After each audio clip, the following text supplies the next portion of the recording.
ముంబై పేలుళ్ళు, మాలేగావ్ పేలుళ్ళు ఈ రెండింటికి ఒక పెద్ద తేడా ఉంది. ముంబై పేలుళ్లలో దొరికినటువంటి వాళ్ళకి సంబంధించి ప్రాథమిక ఆధారాలు కాదు, బోలెడు ఆధారాలు ఉన్నాయి. అయినా అవి కంప్లీట్ ప్రూవ్ చేయలేదంటూ మొన్న కేసు కొట్టేశారు. ఏం ఆధారాలు ఉన్నాయి? సంఘటన స్థలంలో వాళ్ళు ఉన్నారు, సంఘటనకి బాధ్యులైనటువంటి పాకిస్తాన్కి సంబంధించిన తీవ్రవాదులకి ఆహారం పెట్టారు, వాళ్ళు ఇంట్లోనే ఉంచుకున్నారు, వాళ్ళతో ఆర్థిక సంబంధాలు కూడా నేర్పారు.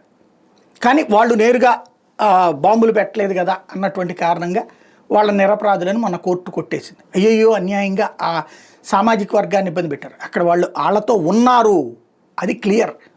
But at the same time బాంబులు వాళ్ళు పెట్టలేదు కదా అన్నటువంటి పాయింట్ మీదనే అక్కడ విడుదలైంది.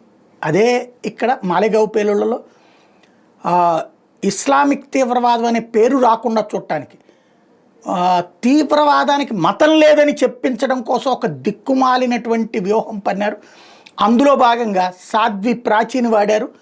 ఆవిడ అమ్మేసినటువంటి 2 వీలర్ నుంచినే పేలుడు జరిగింది. కానీ అసలు ఆ 2 వీలర్ కూడా పేలింది, అంతేగాని దాంట్లో బాంబు పెట్టలేదు. అదే కోర్టులో స్పష్టత వచ్చింది. దాంతోపాటుగా ఓవరాల్గా హిందువుల్ని ఉగ్రవాదులుగా చూపించే ప్రయత్నం చేశారు.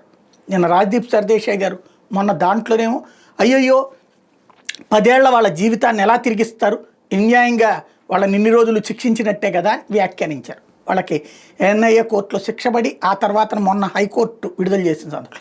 అదే ఇప్పుడు ఈఎంఐ దగ్గరకు వచ్చేటప్పటికి ఏది సాధ్వి ప్రజ్ఞ తర్వాతన కల్నల్ పురోహిత్ వీళ్ళకి సంబంధించి విడిచిపెట్టినటువంటి కేసుకు సంబంధించి ఇప్పుడు ఏమంటారు, వీళ్ళు కాకపోతే ఇంకెవరు బాధ్యులు అంటారు.